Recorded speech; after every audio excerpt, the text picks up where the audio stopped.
صفا نے پہلا انعام جیت لیا۔ ایک گاؤں میں صفا نامی ایک پیاری سی بچی رہتی تھی۔ وہ بہت نیک، فرمان بردار اور صابر بچی تھی۔ اس کے ابو ایک بڑھئی تھے۔ وہ بہت محنت کرتے، مگر کبھی کبھی گھر میں چیزیں خریدنے کے پیسے کم پڑ جاتے تھے۔ صفا کو پڑھنے کا بہت شوق تھا، لیکن اس کے پاس اپنی کتابیں نہیں تھیں۔ وہ روز اسکول جا کر اپنے دوستوں سے کتابیں لے کر پڑھتی اور کبھی شکایت نہیں کرتی۔ ایک دن اسکول میں اعلان ہوا جو بچہ سائنس کا سب سے اچھا ماڈل بنائے گا اسے انعام میں کتابوں کا سیٹ ملے گا۔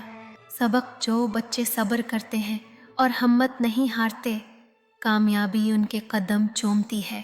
استاد نے کہا صفا نے سکھایا ہے کہ صبر، محنت اور سمجھداری سے ہم بغیر نئی چیزیں خریدے بھی بڑا کام کر سکتے ہیں۔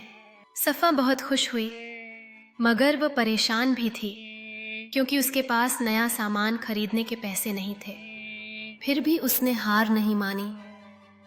اس نے پرانے ڈبے، خالی بوتلیں اور ٹوٹے کھلونے جمع کیے اور ان سے ایک خوبصورت ماڈل بنایا۔